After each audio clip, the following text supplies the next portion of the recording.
Hey guys, I hope everybody is doing fine. I believe so. I just want to just do a very quick reaction. First of all, welcome to the channel. Welcome to the Football Fans Zone with me, Timber Banks.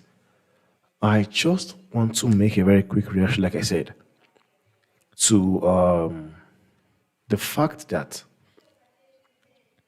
Julian Nagelsmann have actually mount pressure on Sir Jim Ratcliffe and the Ineos Group, asking them to make the decision if they want to stick with Ten Hag or they want him as a manager. Please let me know what you think on the comment section. Please feel free to subscribe. Also, feel free to get engaged with me. Let me know what you think on the comment section. This is all I have to say, guys. The thing is this, guys. When you look at the way things have been going of late at Manchester United, you want to ask yourself a question. Do you think Ten Hag is going to be here as the coach of United come next season? Let me know in the comment section as well. Now, if I've got to say something about this, what I will say is this right now. I do not see Ten Hag being the Manchester United coach next summer. I don't see it happening.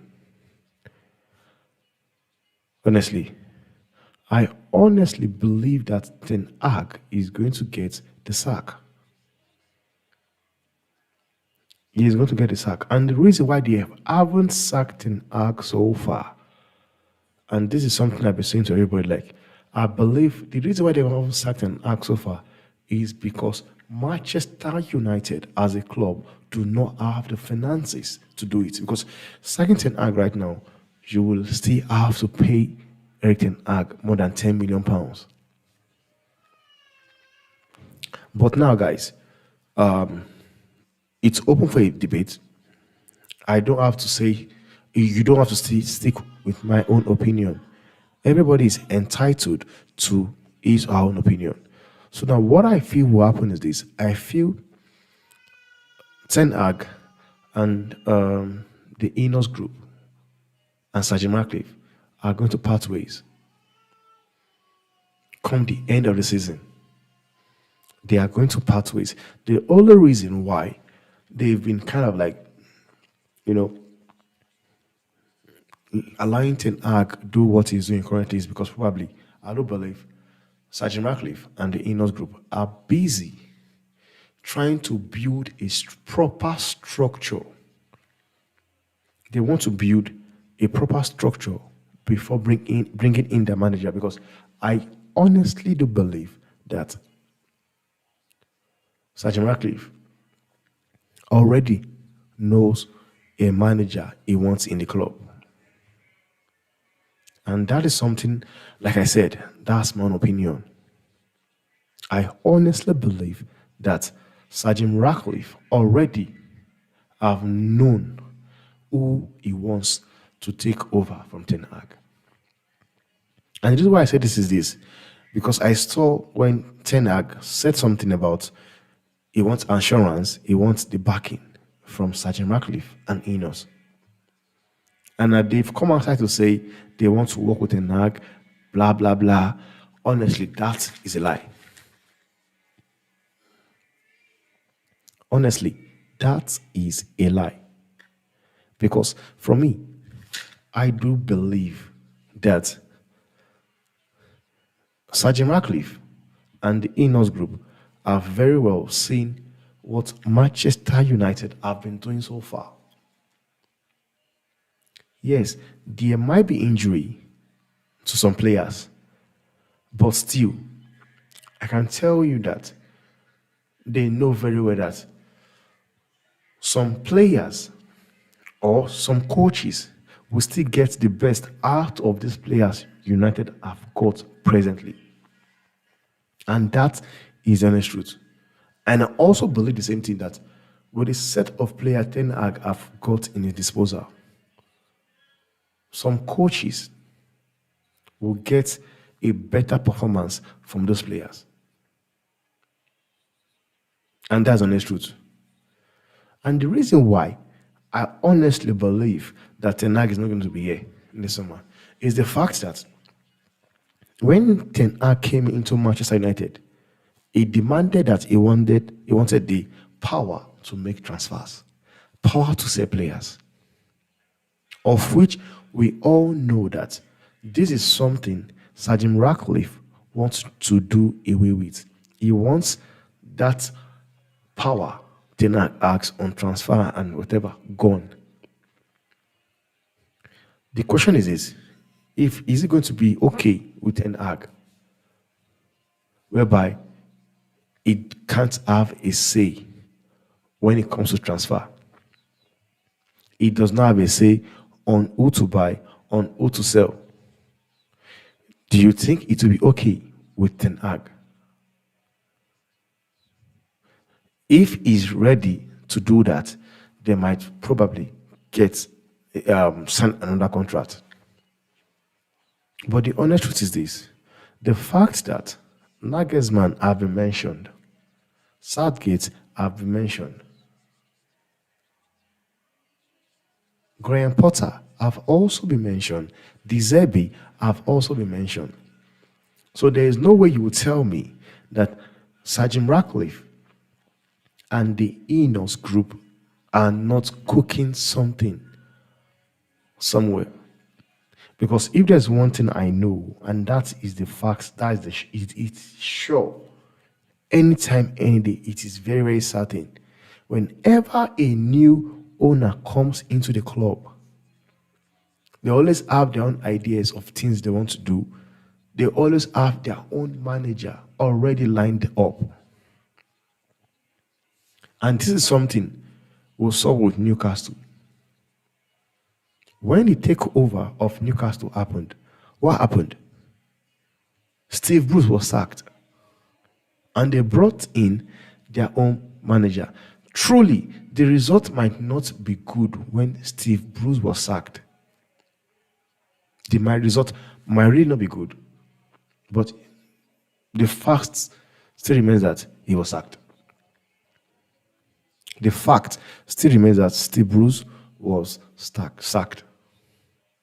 And now, when you look at things that are going on in Manchester United currently, when you look at things that is happening in Manchester United currently, it's not going well.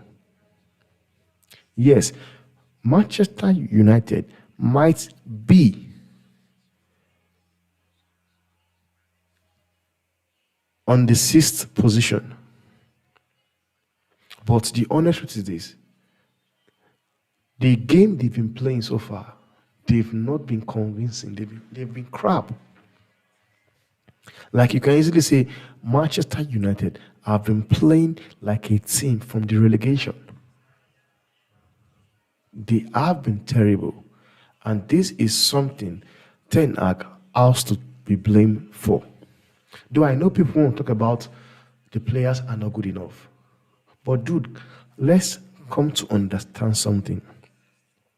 Most of the players out there, Ten Hag wanted them. Ten Hag gave some of them another contract. I've seen some Manchester United fans, they are happy that Sir Jim Ratcliffe wants to stick with Ten Hag.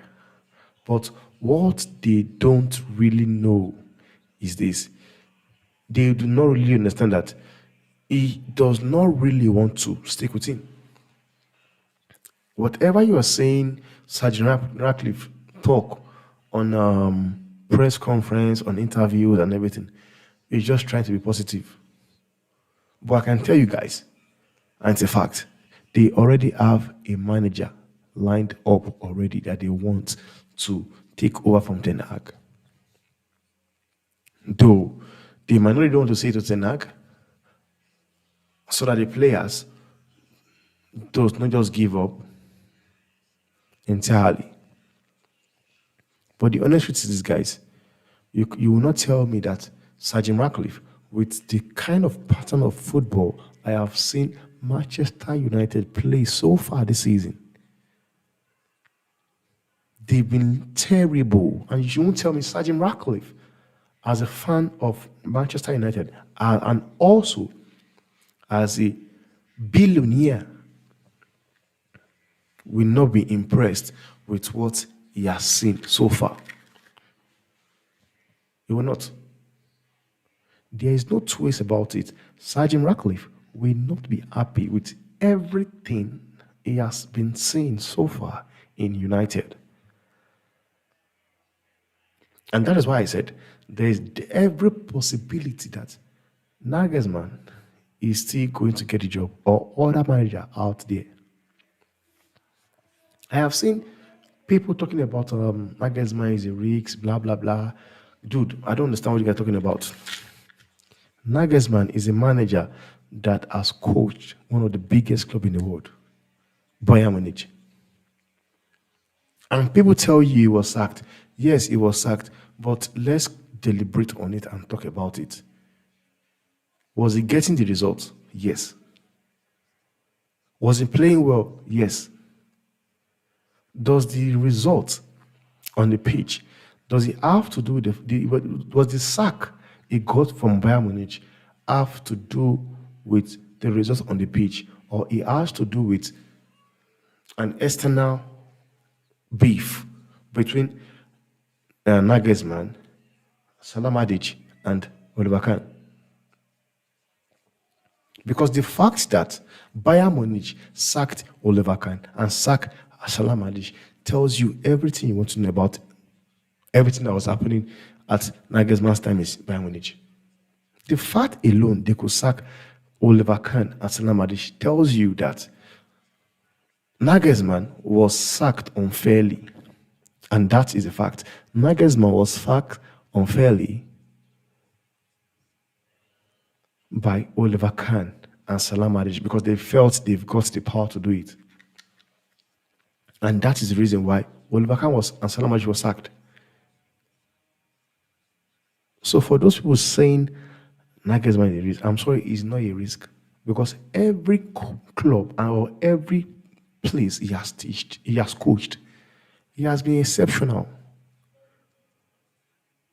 So if you are Ten Hag in, there is no crime in you being a lover of Ten Hag and you want him to be at the club. There is no crime in that. Honestly, there is no crime whatsoever.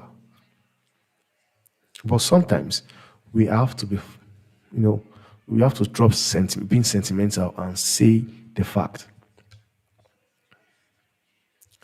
I do not see Ten Hag being at this club at the end of the summer. I do not.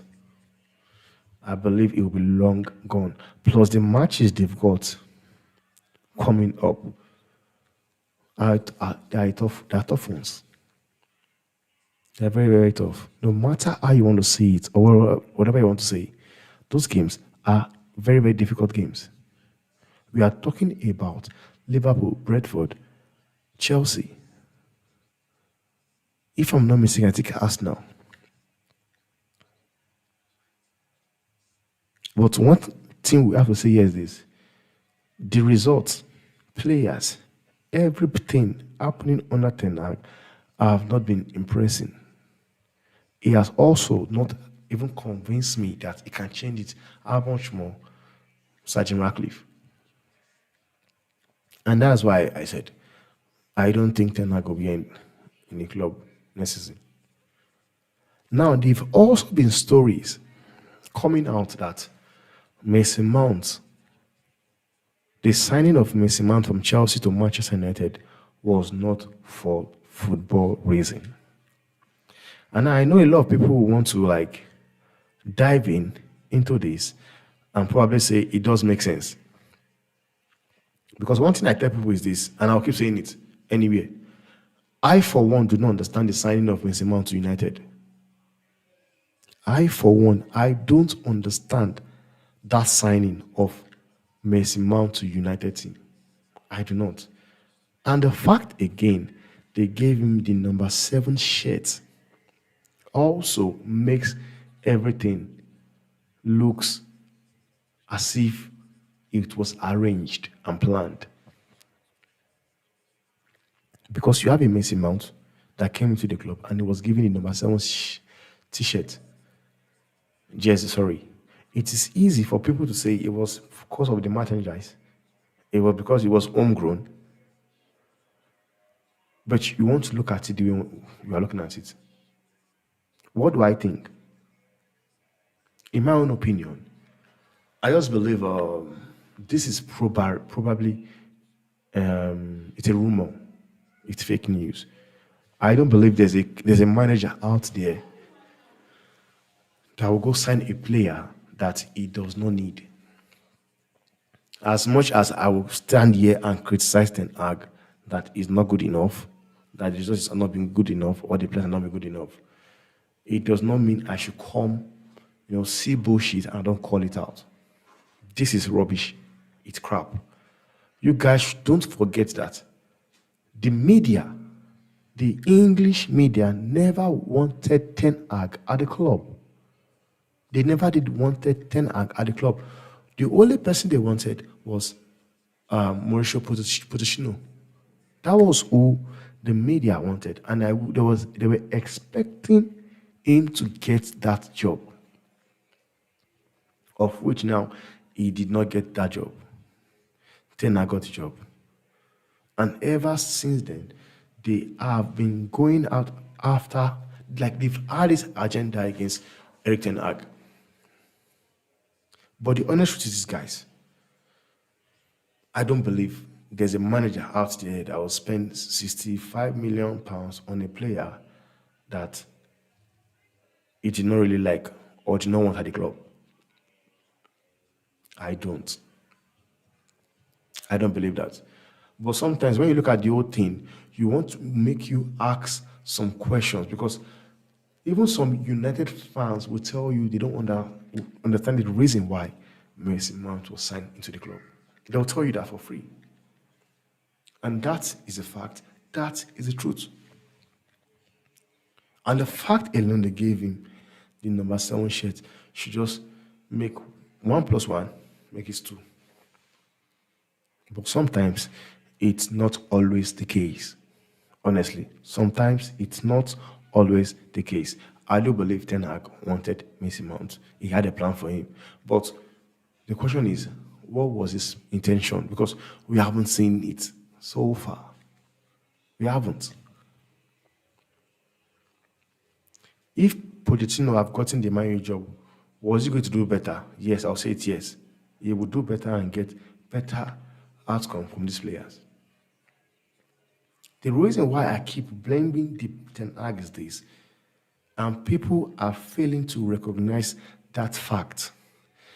I criticize Ten Hag because all these players, he signed them, and these players, you can teach them whatever power. United fan base talk about player power. Those player power, Ten Hag is the person that is busy giving them the player power.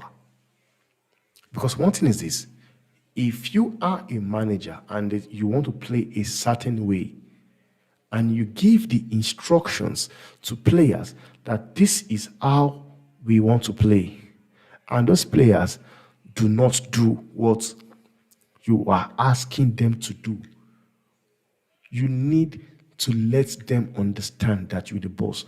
Put them on the bench. Put them on the bench. Because one thing you need to understand with these guys, if it goes well, you get the praise. If it goes bad, you also get the praise. And so far, it has been going very, very bad. And you want to tell me about player power. Player power, the manager is the one that is giving them the player power. And that is a fact. Because if I was Ten Hag coaching a United team, I am sorry, I do not want to know who you are. As long as I give you instruction, do this, this is how I want this done, and you're not doing it, I drop you to the bench and bring a kid that I can tell to do it and do what I want. So I don't understand this talk of where Ten Hag going against the player power and blah, blah, blah. Those are crap. Those are bullshit. Those players, you see them, they're not good enough. You can teach them to play your play style. You can't teach them to play your play style. You hear people talking about how Casemiro legs are gone, but they fail to understand that Manchester United midfield is rubbish. This guy gets to do everything all by himself. Do you know what Jurgen Klopp would have done with a player like Casemiro in Liverpool? Do you know what Klopp would have done? We are here praising. We are here praising Rodri, what he does as a Liverpool player. As that Man City midfield. But we saw Kevin De Bruyne and Pep almost having issues. Why? Because there was a talent there in the midfield of Liverpool, Endo Watari. This boy was busy bossing Kevin De Bruyne, bossing Rodri as well. That is how good of a manager Klopp is and how he can make a better player world class. You get people talking about Ten Hag did not get the players he wanted. Who are the players Ten Hag wanted? That is the question I ask every time people tell me rubbish. Who are the players Ten Hag actually wanted that he did not get? I used this guy called Endo Watari as an example. The players Klopp wanted in that midfield. One was Caicedo. He lost that battle to Chelsea. Lavia, he lost it also to Chelsea. Amrabat, he lost Amrabat to United. Then he went for Endo Watari. That was the fourth option.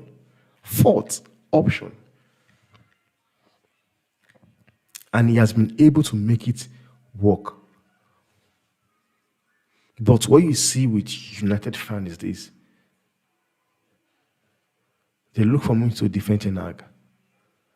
And the question is, if that guy called Endo Watari was actually linked to United, they will tell you he's not good enough. They will tell you the club is too big for him. I'm talking about Endo Watari and that plays for Liverpool.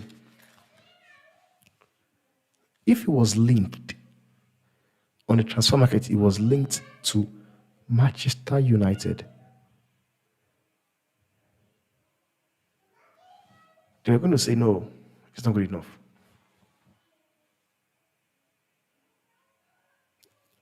They will say it's not good enough to wear the Manchester United jersey. That is how this club and the fans are so deluded to talk rubbish. Thuram, that plays for who? Inter Milan. When he left Mönchengladbach now to Inter Milan, United have every opportunity of snapping him. What were they saying? I don't think it's good enough. Then you have a person like Mark Gorbridge asking stupid question. Would Man City sign Thuram? Would Arsenal sign Thuram? Would Chelsea sign Thuram? With Liverpool sign Thuram? Forgetting that this guy called Thuram is better than whatever you guys have in the at your strike option. And Liverpool have got better than Thuram. Make it make sense. Thuram left to Inter Milan, and since then he has been bagging the goals. He's on the bridge now of winning a Serie A in his first year of joining Inter Milan. But you have Manchester United with their fan base, they are always calling names of players they don't even have the funds to buy them. And now, guys, understand these things. It's a different scenario whereby you've got the funds to buy a player and you've got a player that is willing and ready to come to the club. Tell me which top class or what class striker or what class player would want to come to United with what is going currently in United. Because any player that will see everything happening at the club and still say to himself, yes, I want to join that club, that player is coming there to cash out. He's coming there to cash out.